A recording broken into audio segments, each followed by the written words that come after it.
उस सुख को पाने के चक्कर में हम कम से कम कर्मनिष्ठ तो बने रहते हैं, मेहनत तो करते रहते हैं, कुछ ना कुछ करते तो रहते हैं। इस उत्सव में भी आने से इसका अभिप्राय क्या है, क्यों आए हो आप? उत्सव यजमानों ने तो खूब व्यय भी किया है इस उत्सव के लिए। पूज्य पिताजी महाराज ने, दास ने भी व्यय किया है, चैनल पर टेलीकास्ट हो रहा है, उसका भी व्यय होता है, सब चीज का व्यय होता है। इतना व्यय हम लोग करके यहां क्यों विराज रहे हैं कि इस असार संसार दुखालय में सुख की अनुभूति यहां होती है, उस सुख के लिए। और यदि हम सब सुखी होते, क्यों करते उत्सव, क्यों सुनते कथा, क्यों करते कर्म? घर में बैठे रहते, आराम से रजाई ओढ़ के पड़े रहते। हमको कर्मनिष्ठ बनाता है दुख। ये सब संवाद कौन कर रहा है? वो वृषभ कह रहे हैं परीक्षित से। श्री स्वामी विवेकानंद जी महाराज कहते हैं कि यदि आपके जीवन में कभी भी प्रतिकूलताएं नहीं आ रही हैं, सदैव अनुकूलताएं बनी हुई हैं, तो समझ लीजिए आप जी ही नहीं रहे हो। जीवन में यदि प्रतिकूलताएं आ रही हैं तो समझो कि हां हम जी रहे हैं। एक व्यक्ति गया स्वामी विवेकानंद के पास और विवेकानंद से जाकर के कहता है, आपके करोड़ों रुपया दान आता है, आपके इतने बड़े बड़े हॉस्पिटल और ये सब चल रहे हैं, मुझे ज्यादा नहीं, मुझे 20-25 लाख रुपए दान में दे दो। अरे एक आदमी का भला हो जाएगा, इतना तो आप कर ही सकते हो। तो स्वामी विवेकानंद उसको बोले कि चलो मेरे हॉस्पिटल में चलो, वहीं पे बैठ के तुमको 1-1 रुपया देंगे, जितना तुम बोलोगे सब देंगे, और उसके बदले हम कुछ लेंगे। बोले देने के लिए कुछ नहीं है। बोले नहीं, वो सारी वस्तु वो मांगूंगा जो तुम दे सकते हो। बोले ठीक है। स्वामी विवेकानंद अपने दफ्तर में ले गए, उसको बिठाया सामने और बैठ करके कहे कि एक काम करो, भगवान ने तुमको 2 आंख दी हैं, एक आंख बेच दो, 5 लाख रुपए में बिक जाएगी। हमारे हॉस्पिटल में कई बेचारे नेत्रहीन लोग हैं, तुम्हारी आंख किसी को दृष्टि दे देगी, तुम एक आंख से देख लेना, 5 लाख रुपए मिलेंगे। बोले नहीं नहीं, आंख तो नहीं दे सकता मैं, तो फिर पैसे का करूंगा क्या? इतना पैसा लेकर के जब आंख ही नहीं होगी तो देखूंगा किसको? तो स्वामी विवेकानंद बोले तो आंख नहीं दे सकते तो फिर एक काम करो, 2 किडनी भगवान ने दी है, 1 किडनी दे दो। यहाँ पे बहुत सारे हॉस्पिटल में हमारे मरीज हैं, उनके पास किडनी नहीं है, 1 दे दो अपनी। बोले किडनी दे दूंगा तो फिर पैसे से भोग कैसे करूंगा मैं? किडनी भी नहीं दे सकता। अपना एक लंग दे दो, हाथ दे दो, कुछ नहीं तो अपने केश दे दो। सबका हिसाब लगा करके स्वामी विवेकानंद ने उसको 25 लाख रुपए बता दिए। बोले ये एक चीज दे दो, 25 लाख रुपए अभी दे दूंगा मैं। लेकिन उस व्यक्ति ने सबको देने से इनकार कर दिया। बोले ये नहीं दे सकता। बोले तू मुझसे 25 लाख रुपए मांग रहा है, तू स्वयं करोड़ों का भगवान ने तुझे निर्मित किया है, तू क्यों ना अपने इन प्रत्येक अंगों से कर्म करके अपने जीवन को सुखद बना ले। स्वामी विवेकानंद की वो बात सुनकर के उस आदमी को प्रसन्नता हुई, प्रणाम करके तुरंत कर्मनिष्ठ हो गया। हम लोग श्रम ही इसीलिए करते हैं क्योंकि जीवन में कष्ट है, दुख है। और यही बात वृषभ यानी कि धर्म परीक्षित से कह रहे हैं। परीक्षित ने जब ये बात समझी, कलयुग के पास गए और कलयुग से जाकर के कहने लगे, कौन हो, क्यों आए हो मेरे राज्य में? बोले तो द्वापर आया, द्वापर गया, मैं आ गया, मुझे आप नहीं भेज सकते। लेकिन हां इतना हो सकता है कि आप चाहें तो मुझे कुछ स्थान प्रदान कर सकते हैं। और बंधुओं, निसंकोच में इस बात को अपनी कथा में कहता हूं, जितने भी वैष्णव जन बैठे हैं सब ध्यान से सुने। केवल मात्र 5 स्थानों में कलयुग है, इसके अलावा अन्यत्र कहीं भी कलयुग नहीं है। फिर भी मानव पाप कर रहा है तो ये इससे बड़ा उसका दुर्भाग्य नहीं हो सकता। केवल 5 स्थान हैं कलयुग के, और जो भी इन 5 स्थानों से सदैव बचा हुआ है वो वास्तव में या तो द्वापर युग में है, या त्रेता में है, या सतयुग में है, वो कलयुग में है ही नहीं। ये 5 स्थान कौन कौन से हैं? द्यूतम पानम स्त्रियः सूना, यत्राधर्मश्चतुर्विध, पुनश्च याचमानाय जातरूपमदात्रभू। द्यूतम पानम स्त्रियः सूना, पहले 4 स्थान दिए। पहला है जुआ, द्यूतम, दूसरा है पानम, तीसरा है परस्त्री संग, और चौथा है हिंसा। प्रथम द्यूतम, जुआ। किसी खेल को खेलने के लिए आप यदि शर्त लगाते हो, ये शर्त जो है ये भी जुआ है। लगी 500 की शर्त, ये शर्त क्या है? ये भी एक जुआ है। शर्त लगा लो, वस्तुओं की लगा लो, गुलाब जामुन खिलाने की लगा लो, रसगुल्ला खवावे की लगा लो, ढोकला खिलाने की लगा लो, पैसे की मत लगाओ। आज रात के भोजन की लगा लो, ऐसे शर्त ठीक हैं, लेकिन ये धन का नहीं होना चाहिए।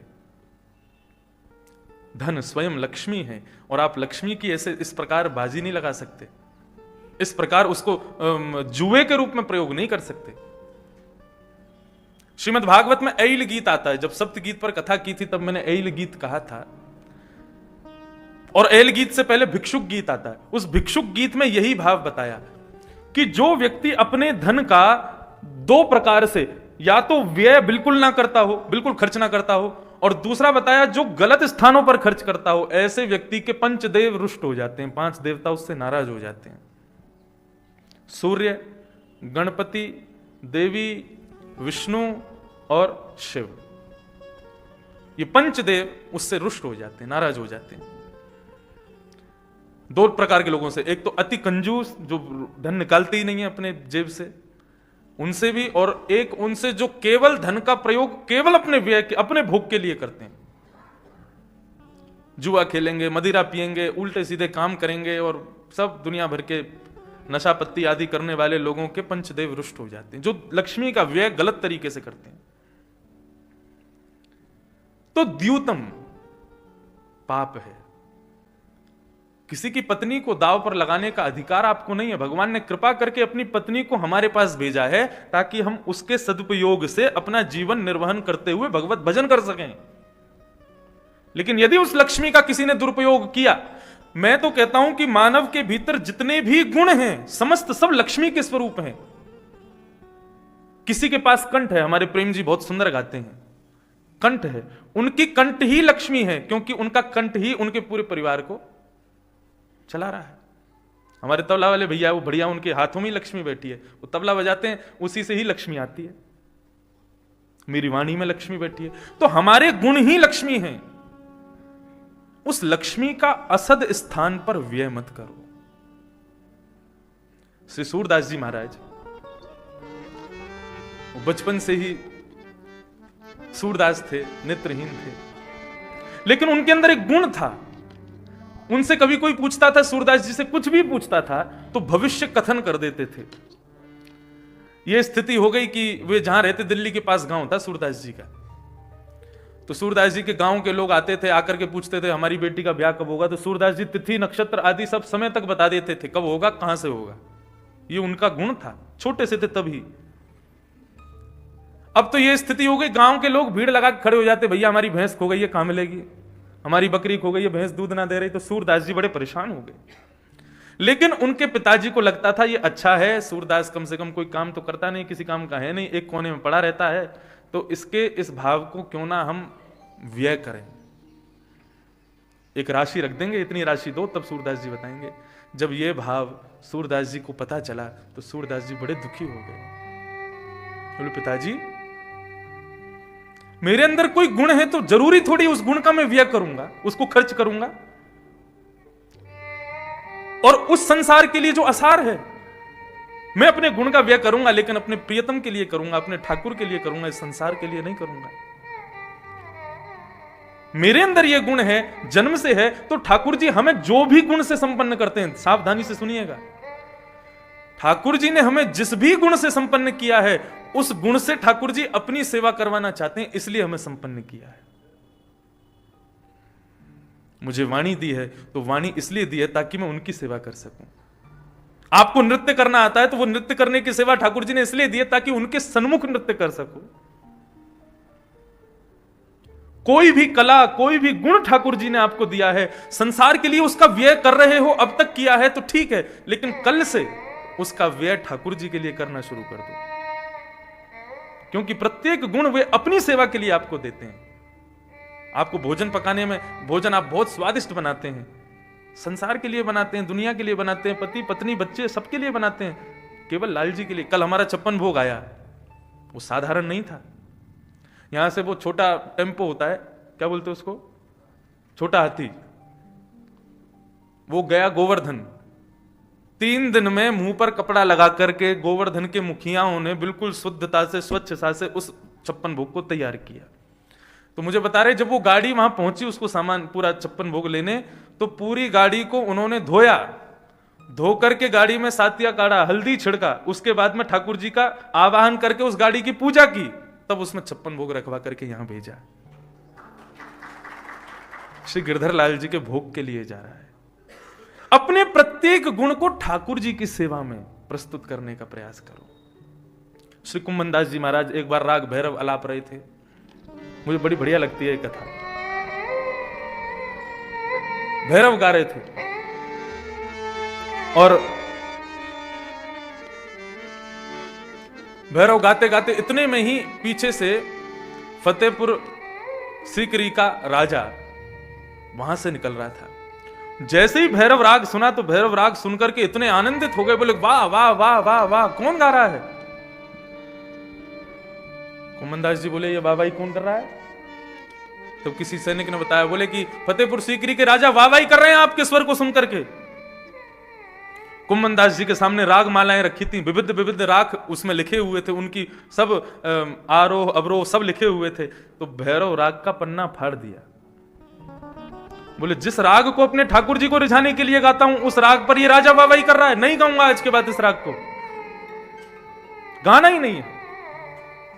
लेकिन राजा के कानों को ऐसा चस्का लगा उनके स्वर का, रोज पालकी भेजते हैं, रोज लोगों को भेजते हैं, बोले उनको एक बार मेरे दरबार में ले आओ, अपने मित्रों के सन्मुख उनके गायन को प्रस्तुत करते, मेरी गरिमा बढ़ेगी, उनके स्वर को सुनकर के मेरे मित्र प्रसन्न हो जाएंगे।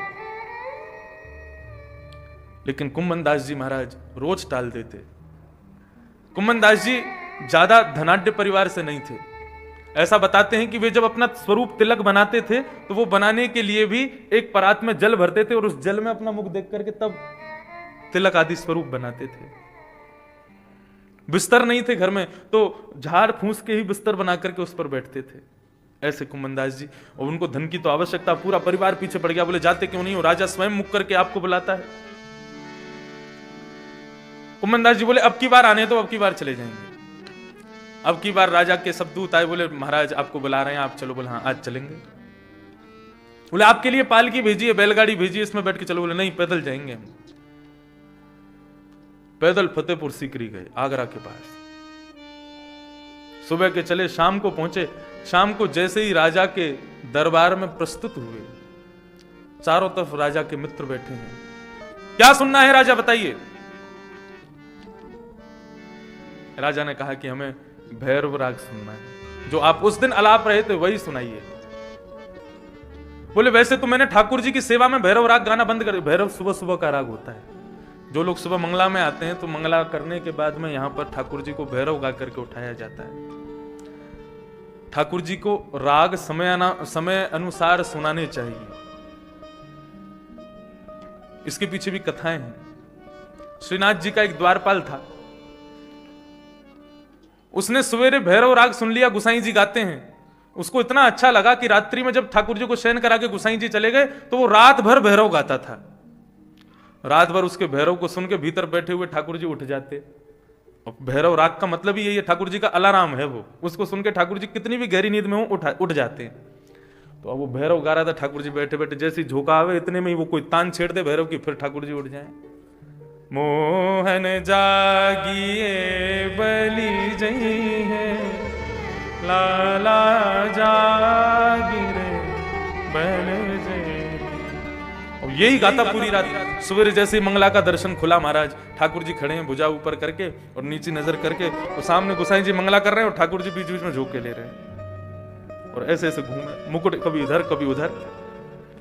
आप एक चीज का दर्शन पता नहीं आपको होता है कि नहीं, हमारे लाल जी पूरे दिन खड़े रहेंगे, कुछ नहीं करेंगे। जैसे ही आरती होगी या तो छड़ी गिर देंगे या बंसी गिर देंगे या कुंडल टेढ़ा कर देंगे या मोती गिर देंगे। अब भी श्रृंगार में 2 बार मैंने बंसी ठीक करी, दोनों बार गिरती।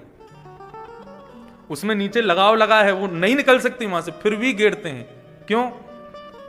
अब इसका भाव देखो आप लोग, अन्यथा मत समझना। ठाकुर जी तो सो रहे हैं लेकिन अर्चक की नींद पूरी नहीं है, इसलिए ठाकुर जी को नींद आ रही है।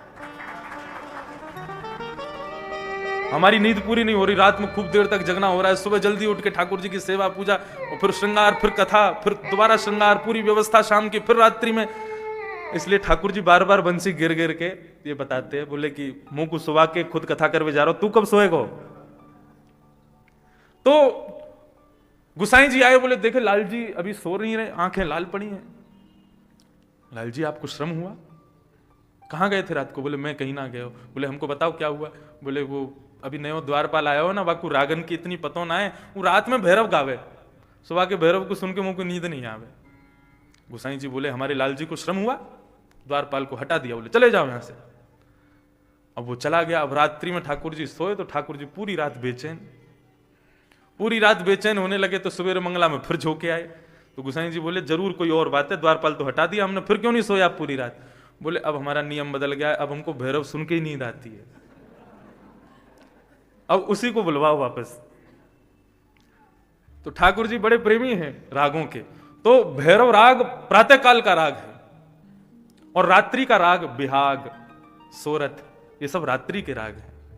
हम गाते हैं ना, गोवर्धन की रही है तलती, ये सुबह भी गा दिया ना तो ठाकुर जी के नेत्र बंद हो जाएंगे, उनको नींद आ जाएगी। तो ऐसा राग है। तो कुम्मन दास जी महाराज उस राजा के दरबार में पहुंचे। राजा ने कहा भैरव सुनाओ। कुम्मन दास जी बोले भैरव गाना हमने ठाकुर जी की सेवा में तो बंद कर दिया क्योंकि तुमने वाहवाही करी थी, लेकिन तुम सुनना चाहते हो तो तुमको भैरव पुनः सुनाएंगे। और श्री कुम्मन दास जी महाराज ने पद गाया। गा तो रहे हैं उसके प्रिय राग में, लेकिन राग में जो शब्द गा रहे हैं ना, वो शब्द नहीं है, बाण मार रहे हैं राजा के ऊपर। भगत, हम जानते नहीं है क्या कि तुम कौन हो, हम भली भांति समझते हैं कि आप कौन हैं, पांडवों के वंशधर हैं और कोई साधारण व्यक्ति नहीं है परीक्षित, जिसके लिए गर्भ में भगवान प्रवेश करके रक्षा करें, वो साधारण नहीं हो सकता। लेकिन शुकाचार्य जी उस भाव को समझ गए। बोले तुम अपने लिए ये प्रश्न नहीं कर रहे हो, कृतो लोक हितम नृप। अरे तुम तो एक राजा हो, एक छत्र सम्राट हो, तुम्हारी मृत्यु की खबर सुन के, श्राप की खबर सुन के हजारों संत तुम्हारे सामने समुपस्थित हो गए, लेकिन तुमने प्रश्न इसलिए किया कि आने वाले कलयुग में किसी साधारण व्यक्ति की वो स्थिति हुई जो मेरी है, तो उसके अंतकाल में इतने संत दर्शन देने नहीं आएंगे, तो उनके लिए मैं पूछ लेता हूं कि वे अंतकाल में क्या करें। पूज्य महाराज जी की कथा में श्रवण करता हूं हर बार कुछ ना कुछ। महाराज जी तो पूरी कथा ही एक प्रसाद के रूप में परोसते हैं, लेकिन आपकी कथा में एक भाव इतना सुंदर श्रवण किया। यही इसी द्वितीय स्कंद में लिखा है, अंते नारायण स्मृति योगी नाम नृप निर्णीतम। योगियों ने सबने निर्णय लेकर के निकाला कि जिसको मुक्ति चाहिए वो क्या करे, अपने अंतिम समय में भगवत स्मरण कर ले। लोग सोचते हैं अभी तो जीवन बहुत है, हम कर लेंगे, अभी तो आयु बहुत है, हम कर लेंगे। महाराज जी आज की स्थिति ऐसी हो गई है कि लोग भक्ति, भागवत, कथा, प्रसंग आदि भजन की इन समस्त सेवाओं को केवल वृद्धता के लिए छोड़ के रखते हैं। लेकिन सावधानी से सुनिए, यहां जो युवा बैठे हैं वो भी और जो वृद्ध बैठे हैं वो भी, हमारी बात को अन्यथा ना लेकर के बुरा मत मानना, लेकिन वृद्धता में भगवत मतलब प्रारंभ से नहीं किया, वृद्धता में शुरू किया, तो वो उसी प्रकार है कि हमारे घर कोई मेहमान आए और हमने उनको 5 दिन बासी माला पहना दी, 2 दिन पुराना भोजन उनके सामने परोस दिया। अब बताओ वो उस मेहमान की खातिरदारी होगी कि उसका अपमान होगा? वे भले ही आपके प्रेम भाव से उसको स्वीकृत कर लें, उसको स्वीकार कर लें, लेकिन उनको सुख की प्राप्ति नहीं होगी। लेकिन कोई अपनी बगिया के सुंदर पुष्पों को तोड़ करके और सुंदर उसकी माला बना करके अपने हाथों से सिद्ध करे। कई बार कई जगह ऐसा जाना होता है, छोटे छोटे बालक माला, जैसे ये तो है अब एक माली के द्वारा बनाई गई माला, सुंदर माला, बिल्कुल व्यवस्थित माला। कई घरों में जाते हैं अब व्यवस्थित माला होती है, लेकिन वे कहते हैं हमने अभी बगीचे से तोड़ के बनाई है, उसको पहनने में ज्यादा सुख मिलता है कि अभी अभी बगीचे से आई है। ऐसे ही हमारे श्री राधा रमन लाल, श्री गिरधर लाल के सामने कोई नवांकुर बालक जब भक्त वृंद बन के जाता है तो ठाकुर जी उसको अंगीकार करते हैं, स्वीकार करते हैं, उससे आनंदित हो जाते हैं, प्रफुल्लित हो जाते हैं।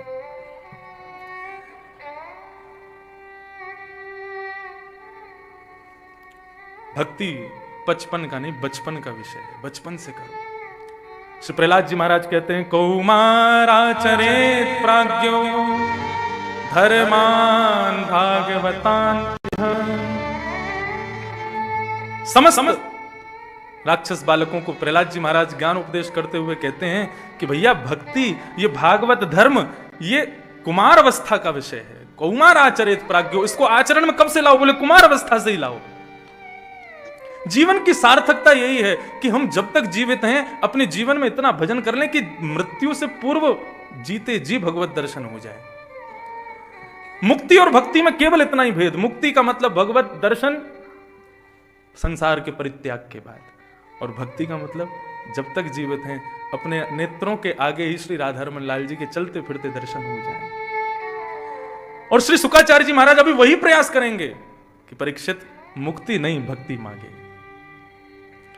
तुमने लोक हित के लिए प्रश्न किया है कि आने वाले समय में लोगों के लिए इतनी सुलभता नहीं होगी संतों की, किसी की मृत्यु की खबर सुन के वहां इतने संत इकट्ठे नहीं होंगे, इसलिए तुम मुझसे पूछ रहे हो ताकि वो लोग वो उपाय तुम्हारे द्वारा सुन लें और जब उनकी ऐसी स्थिति बने तो वो उपाय वो कर लें। यही उद्देश्य है तुम्हारा। लेकिन तुमने मुक्ति के बारे में पूछा है तो मुक्ति के सद्यो मुक्ति, क्रम मुक्ति आदि सब द्वितीय स्कंद में सब बताए गए। मुक्ति के अनेक प्रकार, अनेक प्रकरण श्री शुकाचार्य जी महाराज के द्वारा बताए गए। क्रम मुक्ति और सद्यो मुक्ति के विषय में बताते हुए श्री शुकाचार्य जी महाराज आगे बताने लगते हैं, प्रत्येक मानव के जीवन के जितने भी इच्छाएं हैं उन इच्छाओं को पूर्ण करने के लिए समस्त देवी देवता विद्यमान हैं। जो जो इच्छा जैसे पूरी करना चाहता है वो वरदान उस देवता की यजन करके वो इच्छा पूरी कर सकता है। ये सब बातें बताते गए, लेकिन अंत में यही भाव कहा कि परीक्षित हम फिर भी अभी यही चाहते हैं कि तुम मुक्ति नहीं तुम भक्ति मांगो।